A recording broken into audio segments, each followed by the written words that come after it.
Bien, bonjour à toutes et à tous, bienvenue sur Unity Pixel Art, ça me fait super plaisir de vous retrouver pour une nouvelle vidéo.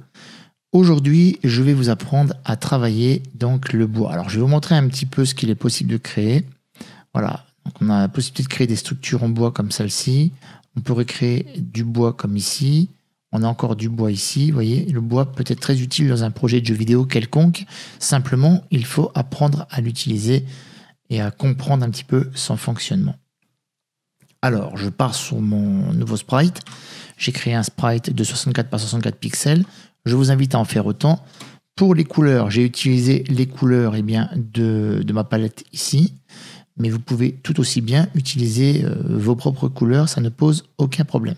Arrangez-vous néanmoins pour avoir 5 couleurs minimum. Alors, non pas pour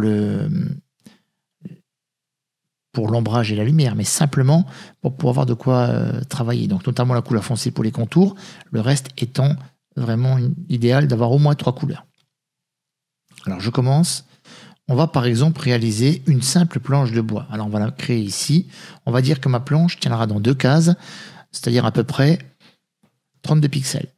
Alors je vais commencer par créer ma poutrelle. Alors dans un premier temps, j'ai même mieux. Je vais travailler à l'envers. Je vais créer la première bordure lumineuse. Voilà, je vais dire que la lumière arrive d'en haut.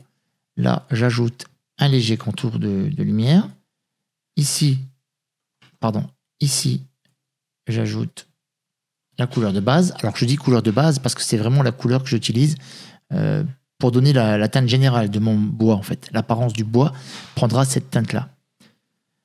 Ensuite, j'ajoute un petit peu d'imperfection. Voilà, comme ceci. Puis je viens fermer ma forme comme ça. Voilà, là vous pouvez constater qu'on a créé une petite poutrelle de bois. Alors là par contre c'est pas très joli. Voilà, super. Alors cette poutrelle de bois peut être bien entendu travaillée différemment. On aurait pu vouloir une poutrelle verticale. Alors on aurait fait le même système. On aurait dit par exemple que la bordure là et là serait été par exemple, je sais pas, de cette couleur là. Puis on serait descendu comme ça ici. Arrivé à ce niveau-là, on aurait eu besoin de la couleur de base. Voilà. Ça, j'enlève. Puis un peu d'ombrage à ce niveau-là. Et on aurait fermé notre contour comme ceci. Donc là, par contre, j'ai peut-être un peu exagéré au niveau des réflexions. Non, pas spécialement. Voilà. Là, j'aurais créé, par exemple, une poutrelle vue de dessus toujours, mais dans une orientation différente. J'aurais pu tout aussi bien la créer en diagonale. Alors cette fois-ci, je vais essayer de la créer en partant sur un principe de 2 pixels de crénelage. Puis, je viens placer ma première bordure lumineuse. Pardon, si je vois le truc Windows, ça ne va pas le faire. Ma ligne de reflet. Voilà.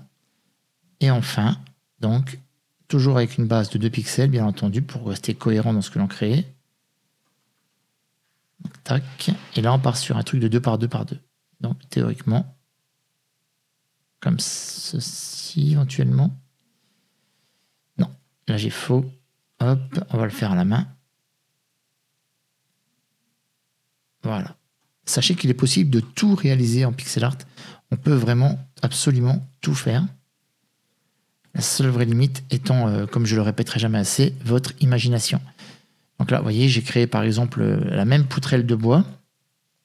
C'est pas vraiment la même, je veux dire, en termes de lighting et d'éclairage, mais le principe, il est là. Vous avez compris ce que je cherche à vous démontrer, à savoir qu'il est possible de réaliser une simple planche de bois dans plusieurs directions possibles. Alors, si on veut partir sur quelque chose d'un peu plus sphérique, on peut très bien activer la symétrie. Alors, venir la placer ici, par exemple.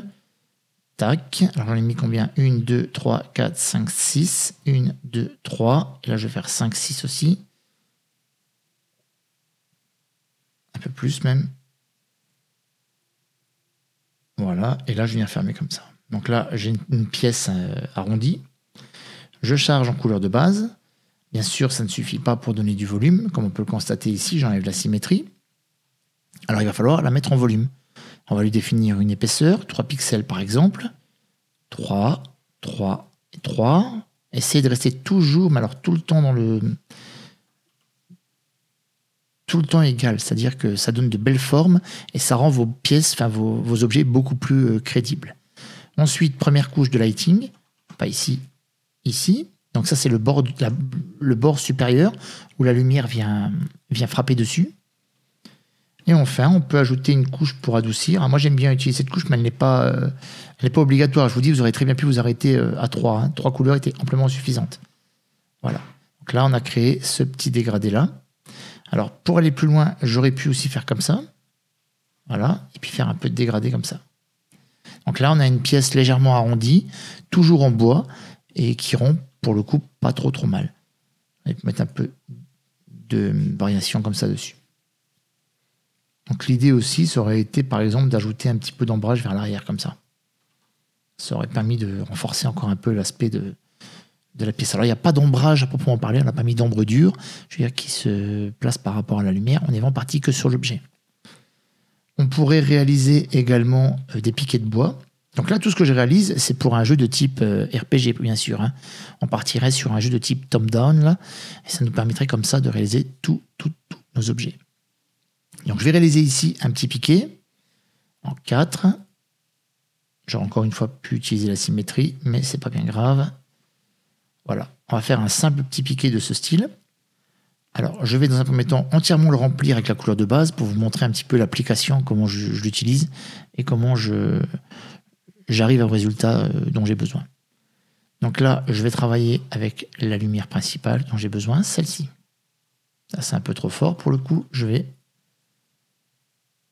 Faut pas hésiter à modifier un peu tout ce que vous faites. Voilà. Donc là, on a créé un petit piquet de bois. Alors pareil, hein, si je trouve que c'est trop, je peux tout simplement venir adoucir. Je ne suis pas forcé d'utiliser la couleur la plus claire pour marquer la luminosité, puisque l'objet est petit en soi, c'est pas gênant visuellement. Voyez, d'où l'intérêt d'avoir une 4e couleur. Donc après, j'aurais pu bien entendu créer un truc un peu plus large et dire que là, j'aurais eu besoin, par exemple, de cette fameuse poutrelle qu'on a créée là, en version un peu plus petite. Voilà, comme ceci. Là, par contre, elle est un peu trop petite. On va la créer sur 2 d'épaisseur quand même. Et voilà. Là, j'ai créé un petit panneau basique. Donc voilà un petit peu les utilisations que vous pourriez avoir besoin pour créer du contenu et comprendre comment fonctionne une texture de bois. Enfin, grosso modo, il n'y a rien de bien compliqué. Si je l'applique sur une sphère, maintenant, alors on va le faire comme ça, attendez. Je vais faire une sphère, paf, ça sera le contour. Ça, ce sera la sphère à proprement parler. Et donc là, pareil, en termes de shading, ce serait très facile. On partirait par exemple d'ici, 1, 2, 3. Alors, on veillerait à faire la même chose des 2 côtés. Ça, par contre, c'est primordial. 1, 2, 3, pour essayer d'avoir un shading uniforme. 4. Ensuite, on viendrait là. Tac. Tac. Et on fermerait ici comme ça. Alors, c'est pas ce qu'il y a de mieux. Je vais essayer de faire ça différemment. Voilà, je fais un shading simple, hein, pas quelque chose de bien compliqué. Là, c'est pareil, couleur de base, et ensuite reflet. Donc reflet comme ceci en fait. Comme celui-ci, voilà. Et enfin, on en mettrait un autre ici. Alors j'aurais même pu aller plus loin. Tac. Et voilà. Vous voyez, donc là on a cette espèce de reflet là. Alors j'aurais pu aussi aller un petit peu encore aller un peu plus loin et venir par exemple ici mettre une simple réflexion, genre on travaille pas sur les ombres dures là, je peux pas nous faire un cours sur les ombres, mais sachez qu'il y a une petite réflexion à ce niveau là. Voilà, donc comment se travaille le bois. Donc comment je travaille le bois moi pour mes textures perso lorsque j'élabore maintenant du contenu pour un jeu type RPG. J'espère que la vidéo vous a plu, hein. En tout cas, n'hésitez pas à me le faire part via un petit pouce en l'air. Et puis, abonnez-vous si ce n'est pas le cas. J'espère que la chaîne vous plaît d'une manière générale. Et laissez-moi un petit commentaire sur quelque chose que vous voudriez comprendre, peut-être un sujet ou un matériau que vous aimeriez voir créer. Je prendrai le temps de vous faire une petite vidéo avec plaisir. Voilà, donc à très bientôt. Portez-vous bien. Ciao, ciao.